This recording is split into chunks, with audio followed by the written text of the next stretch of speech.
Colorada, com vocês, Axel Colorado, com mais um vídeo.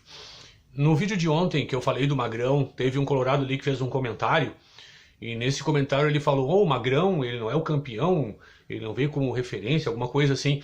Eu quero dizer uma coisa, que é importante sim você ter referências dentro do clube, e até no vestiário, de vencedores. Porque se você tem um clube, se você tem um grupo que não tem vencedores, que é o caso do Inter, né?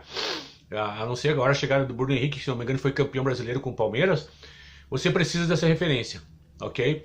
Então, por exemplo, nos anos 70, o Internacional se preparou para ser campeão brasileiro e campeão até da Libertadores, embora o Inter não tivesse dado a devida importância para a Libertadores naqueles anos.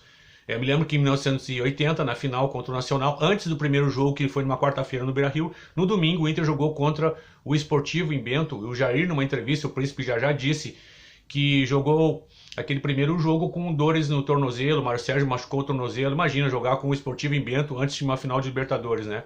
Então, naquela época faltava foco. Enfim, o Inter se preparou então com a contratação de Dom Elias Ricardo Figueroa Brander para ser um dos maiores times da América, na minha opinião. Ele era bicampeão da Libertadores pelo Peñarol e, sendo zagueiro, um fato impressionante. Ele foi eleito 2 vezes o melhor jogador da América, sendo zagueiro. Imagina, você sendo articulador ou goleador, ser eleito o melhor jogador da América, é normal, vamos dizer assim, né? O D'Alessandro foi eleito, né? Melhor jogador da América, enfim. Mas um zagueiro central, 2 vezes eleito o melhor zagueiro, melhor jogador da América, impressionante. Bom, então é importante ter essa referência. Eu preferiria que o Internacional tivesse contratado jogadores que já tivessem sido campeões da Libertadores, que já tivessem uma Sul-Americana, Libertadores, vários títulos no currículo. E não um só, mas 2 ou 3 jogadores para colocar dentro do vestiário. E aí sim, ali no convívio do dia a dia, nos treinamentos, né? No dia a dia, no convívio, sentir aquela aura de vencedor e aquilo contaminar os outros jogadores. Agora, isso é uma coisa. Agora, o que o Magrão veio fazer no Inter? Ele veio para fazer postagem no Instagram e para gritar no vestiário antes dos jogos? Não basta ser colorado, não basta ter sido campeão no Inter. Eu acredito que o salário dele é um salário de um torno de uns 50 mil reais por mês. E para mim, ele não justifica o fato dele estar lá para fazer esse tipo de coisa. Eu gostaria de saber exatamente o que ele faz lá dentro. Como eu disse, eu vi uma entrevista dele pro Lucas Dias, não Colar, que eu disse no outro vídeo, e ele disse que não se sentia à altura do pessoal que trabalha no CAS, que prospecta jogadores, e ficava ali junto deles. Eu gostaria de saber exatamente o que é isso. Ele viajou também para Buenos Aires com o presidente na contratação do Kudê. Alguns repórteres até especularam que ele estava cuidando de contratações, mas ele não fez nada. Acho que foi acompanhante do amigo presidente na viagem. Enfim. Posto isso, eu quero falar sobre esses jogadores que o Internacional tem, que tem um custo elevado, um custo-benefício horroroso para o Internacional. Vou falar de 3 jogadores: Depena, Wanderson e Pedro Henrique. Esses 3 jogadores, somando os 3, o salário dos 3, dá em torno de 2 milhões de reais por mês. Só o Wanderson ganha 1 milhão de reais por mês entre luvas e salário. A mídia não fala, eu vou bater nessa tecla sempre. Começam a espalhar isso aí. Comecem a mandar meu recado para as rádios. E vocês já viram que o Wanderson tem 36 gols na carreira? Para um atacante isso não é nada. Eu quero lembrar um fato. O Grêmio teve um centroavante nos anos 80 chamado Baltazar Maria de Moraes Júnior. E esse cara, eu não me lembro se foi 81 ou 82, ele fez 42 gols no ano. E o Baltazar, ele nem é lembrado como um dos grandes centroavantes, atacantes do Brasil, mas esse cara metia gol, viu? Mas vocês veem a discrepância, né? Um jogador no ano fez 42 gols. Baltazar, que nem é lembrado como grande jogador, como eu disse, né? O Wanderson, então, tem 36 gols em toda a sua carreira. O custo-benefício disso é tenebroso. É tenebroso. E o Pedro Henrique, eu sei, eu ia ter um comentário ali também que Pedro Henrique tem raça, né? Mas não adianta só ter raça, tá? Você tem que ter raça aliado à técnica. né, para mim é o ideal, tá? Raça aliada à técnica. Fora isso, para mim não adianta. Pedro Henrique também é um custo-benefício alto. Ele tem 99 gols na carreira. Eu fiz um vídeo, me equivoquei, coloquei 103 gols. Não, ele tem 99 gols na carreira. O custo-benefício do Pedro Henrique também é altíssimo. Ele não te entrega nada. Esse ano, eu acho que ele fez um gol. Vocês me corrijam aí. Eu acho que o Wanderson fez um gol e o Pedro Henrique fez um gol. Vocês me corrijam nos comentários aí. Vocês coloquem para mim nos comentários. Então, o Depena. Carlos Depena.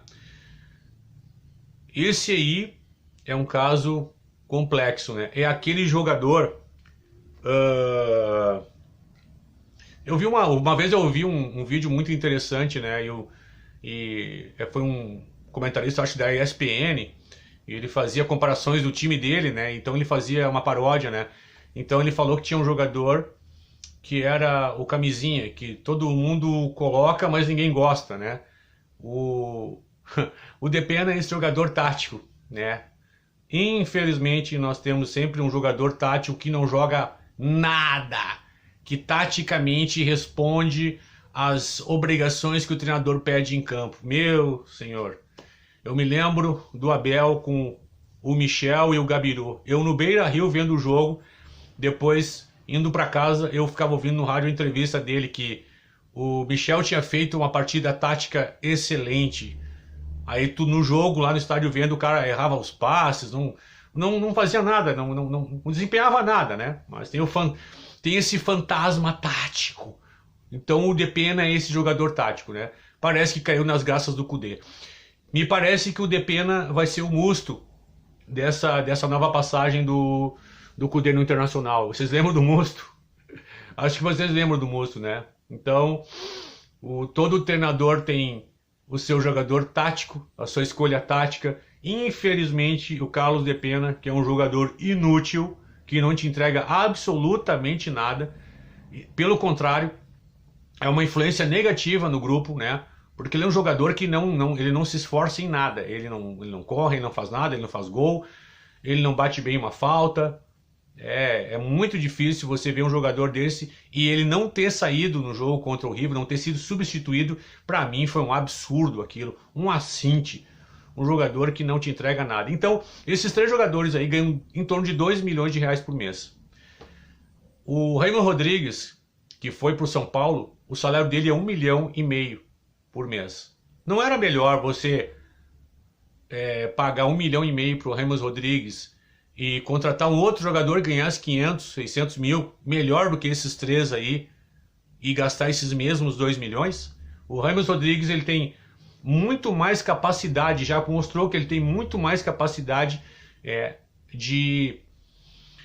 como articulador, de te entregar mais, né? Não vou nem falar da questão de marketing, anímica, o que aconteceria com o Internacional se o Inter contratasse o Raymond Rodrigues, que seria uma contratação em nível internacional, né?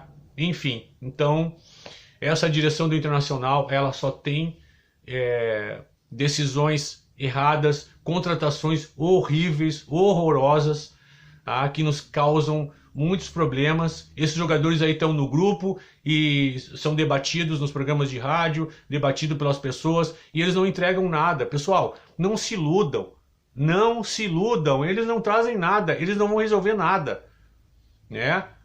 O Wanderson, quando pega a bola na ponta esquerda, chega a me dar um desânimo, assim, sabe? O Pedro Henrique só tem aquela jogada, coloca a bola na frente e tenta pegar atrás do marcador, é a única jogada que ele tem. O Depena é inqualificável. Esses jogadores não têm nível para jogar no Internacional, o nível deles é Goiás, ou algum clube da segunda divisão. Nua e cruamente falando, é essa situação. Pessoal, eu agradeço muito os comentários.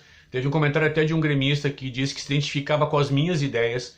Eu agradeço muito e digo que os gremistas são rivais e não inimigos. Quero deixar bem claro isso, que são bem-vindos ao meu canal também, porque os times que eu detesto são Corinthians e Flamengo. Eu detesto esses dois times, esses dois clubes, tá? O Grêmio é o nosso rival. E sem o Grêmio a gente não teria o nosso tamanho, e o Grêmio sem o Inter não teria o tamanho que tem, ainda mais num estado como o Rio Grande do Sul, que tem essa eterna dicotomia. Tá bom, pessoal? Obrigado pelos comentários que fizeram no último vídeo, obrigado pelos comentários nos outros vídeos também. Eu peço que vocês compartilhem o vídeo, é muito importante compartilhar, é muito importante vocês se inscreverem no canal, porque o canal vai crescendo e quem se identifica vai fazendo o canal crescer e dando a voz a uma visão diferente de futebol. Eu sei que eu vim trazer uma visão diferente do futebol que ninguém traz aí, a mídia tradicional nem os youtubers. É uma visão crítica e azeda, vamos dizer assim, mas realista, né? Sem dourar a pílula, porque não adianta dourar a pílula, né, pessoal? Então eu agradeço a vocês e vocês tenham um ótimo dia e fique com Deus.